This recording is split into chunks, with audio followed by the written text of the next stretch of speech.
President Volodymyr Zelensky has announced that his forces are making fast progress in liberating the country's Kherson, Kharkiv and Luhansk regions. Well, this all comes as the UK's Foreign Secretary, James Cleverly, reiterated Britain's commitment to supporting Ukraine at the Conservative Party conference yesterday. I said that if Putin was foolish enough to attempt to invade Ukraine, the Ukrainians would defend their country ferociously.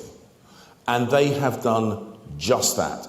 Their bravery and passion have been amplified by the arms and the training that the UK has supplied. And we will support them until this war is won. We will support them until their territorial integrity is restored. And we will support them until the last Russian tank is dragged away by the last Ukrainian tractor.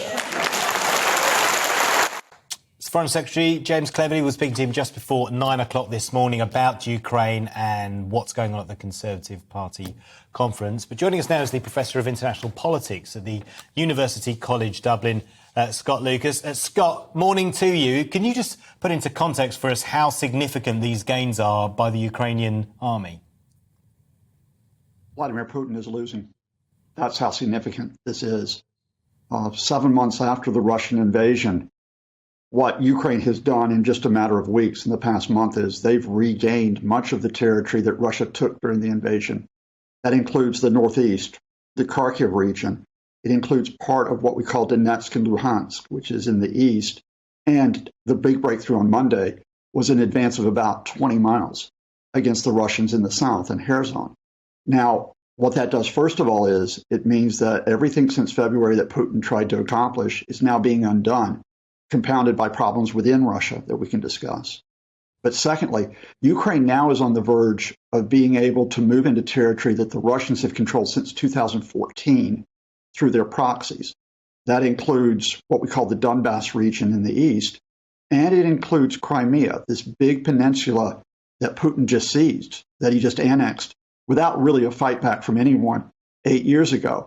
So Putin, who made this big gamble, well, he gambled on 2 points. James Cleverly raised them. First, he said, if I go in quickly, I can take Kiev, I can get rid of Vladimir Zelensky and his government, I can occupy within days, weeks.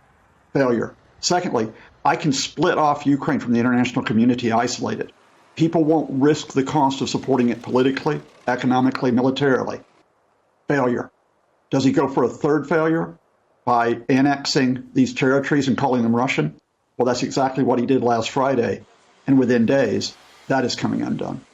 Well, if there are two things I feel like we've learned about President Putin through all of this, the first is that you can't dismiss any sabre rattling, and we've had more very serious inflammatory sabre rattling in recent days.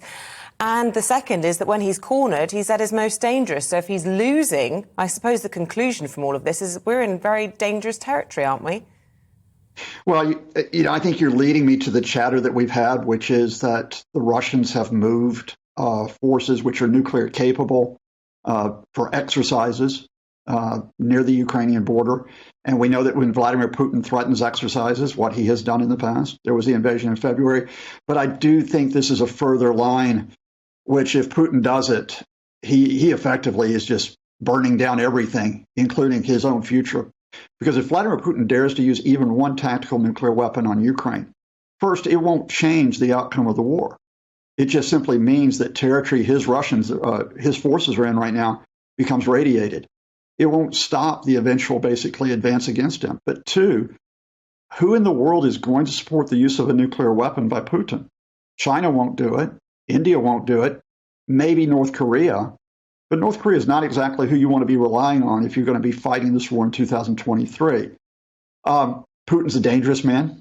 You should always realize that he is capable of evil and capable of aggression. But at this point, I wouldn't go so far as what people are saying, which is he may be a madman. I still think the rational calculations means that it's very unlikely that Putin will use nuclear weapons.